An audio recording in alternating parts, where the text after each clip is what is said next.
বন্ধুরা, আমাদের আজকের ভিডিও হচ্ছে বোয়ালখালী থানার জ্যেষ্ঠপুরা গ্রামের গোলকেশ্বরী মন্দির নিয়ে। তবে ভিডিওটি শুরু করার আগে আপনাদের কাছে অনুরোধ থাকবে ভিডিওটি স্কিপ না করে পুরোটা দেখুন, নাহলে আপনারা এই ভিডিওতে কিছুই বুঝতে পারবেন না। এবং এই চ্যানেলটি যদি এখনও পর্যন্ত সাবস্ক্রাইব করে না থাকেন তবে সাবস্ক্রাইব করে পাশে থাকুন এবং ভিডিওটিতে একটি লাইক দিয়ে ভিডিওটি শেয়ার করে দিন। চলুন ভিডিওটি শুরু করা যাক। এটি হলো বোয়ালখালী থানার জ্যেষ্ঠপুরা গ্রামের গোলকেশ্বরী মন্দির। এই মন্দিরটি অবস্থিত জ্যেষ্ঠপুরা ত্রিনাথধাম মন্দির এবং সূর্যকোলা বিলের পাশেই। এখানে একটি সূর্য মন্দিরও রয়েছে এবং প্রতি বছর সূর্য পূজার সময় এই মন্দিরে সূর্য পূজা হয় এবং এই বিলে সূর্য পূজা উপলক্ষে মেলা বসে, তাই এই বিলকে সবাই সূর্যকোলা বিল বলে। ভিডিওটি শেষে ত্রিনাথধাম মন্দির নিয়েও আলোচনা থাকবে। এবার কথা বলা যাক এই মন্দিরে আসার রাস্তা সম্পর্কে। এই মন্দিরে আসার মূলত অনেকগুলো রাস্তা রয়েছে। আপনারা চাইলে জ্যেষ্ঠপুরা ব্রিজের পাশের বটগাছের পাশের ইটের রাস্তা দিয়েও এই মন্দিরে আসতে পারেন। এটি মূলত ইটের রাস্তা এবং এই রাস্তার দুপাশের গাছগুলো সারিবদ্ধভাবে দাঁড়িয়ে আছে। এই রাস্তা দিয়ে হাঁটতে থাকলে আপনারা সোজা গোলকেশ্বরী মন্দিরে পৌঁছাবেন। এই মন্দিরে আসার অন্য রাস্তা হচ্ছে এই 4 রাস্তার মোড়। এই 4 রাস্তার এটি যায় গোলকেশ্বরী মন্দিরে, এটি যায় স্থানীয় এলাকায়, এটি যায় গোলককানো বাজারে, এটি যায় গুচ্ছ গ্রামের দিকে। এইবার কথা বলা যাক মন্দির নিয়ে। এই মন্দিরটি হলো গোলকেশ্বরী কালী মন্দির। এই মন্দিরে একটি বড় বারান্দা বা বিশ্রামাগার রয়েছে। দূর থেকে মানুষ মন্দির দর্শনে আসলে তারা এই মন্দিরে বিশ্রাম নেয় এবং মহোৎসব হলে সবাই এখানে বসে কীর্তন দেখতে পারে। মহোৎসবের কীর্তনিয়াদুলীদের কীর্তনের জন্য এখানে একটি মঞ্চ বানানো রয়েছে। কীর্তনিয়ারা মহোৎসবের সময় এখানেই কীর্তন করে এবং এই মন্দিরে প্রতি শুক্রবার রাতে এলাকার মানুষেরা কীর্তন করে।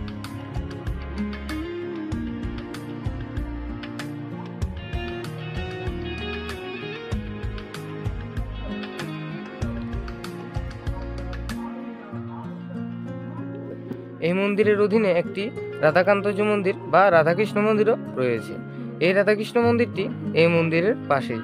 দেখুন, এটি হলো গোলকেশ্বরী মন্দির, এটি হলো রাধাকান্তজি মন্দির। এই মন্দিরে একটি পুকুরও রয়েছে এবং এই পুকুরে কয়েকটি ঘাটও রয়েছে। কেউ মন্দিরে এলে এই পুকুর থেকেই হাত পা ধুয়ে মন্দিরে যায়।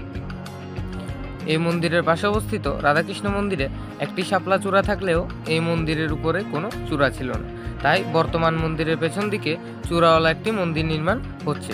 আসলে এই মন্দিরে চূড়া নির্মাণের পরিকল্পনা মন্দির কর্তৃপক্ষ অনেক বছর ধরে করছিল, কিন্তু একটি মন্দিরে চূড়া নির্মাণ করতে হলে সেই মন্দির নির্মাণের সময় থেকেই এটি সুগঠিত পরিকল্পনা থাকতে হয়, কিন্তু এই মন্দির নির্মাণের সময় সেরকম কোনো পরিকল্পনা ছিল না। তাই যদি এই মন্দিরে উপর নতুন করে চূড়া নির্মাণ করতে হয় তাহলে এই মন্দিরটি ভেঙে নতুন করে মন্দির নির্মাণ করতে হবে। এখন এত সুগঠিত মন্দির কেই বা ভাঙবে? তাই মন্দির কর্তৃপক্ষ নির্দিষ্ট মিটিংয়ের মাধ্যমে বর্তমান মন্দিরের পেছনে চূড়াসহ মন্দির নির্মাণের সিদ্ধান্ত নেয়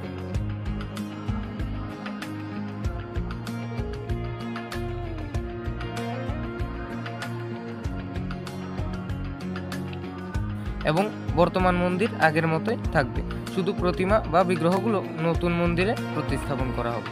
সব মিলিয়ে বলতে গেলে মন্দিরটি খুবই সুন্দর এবং এই মন্দিরে খুব বড় করে মহোৎসব উদযাপিত হয়। চলুন আমরা একটি ভিডিও ক্লিপের মাধ্যমে এই পুরো মন্দিরটি দর্শন করে আসি। আর হ্যাঁ, এই ভিডিও ক্লিপটি স্কিপ না করে পুরোটা দেখুন, না হলে পুরো মন্দিরটি কত সুন্দর তা আপনাদের বোঝা হবে না।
আর এইবার কথা বলতে চলেছি এই মন্দিরের পাশে অবস্থিত ত্রিনাথ ধাম মন্দিরের। এই মন্দিরটিও বহু পুরনো।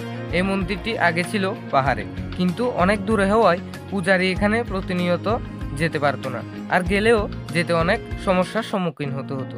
তাই এই মূর্তিগুলো এখানে এনে ত্রিনাথ ধাম মন্দির নির্মাণ করা হয়েছে। ত্রিনাথ বলতে বোঝায় ব্রহ্মা, বিষ্ণু ও মহেশ্বরকে, তাই এটিকে ত্রিনাথ ধাম বলা হয়। চলুন আমরা একটি ভিডিও ক্লিপের মাধ্যমে এই ত্রিনাথ ধাম মন্দিরেও দর্শন করে আসি।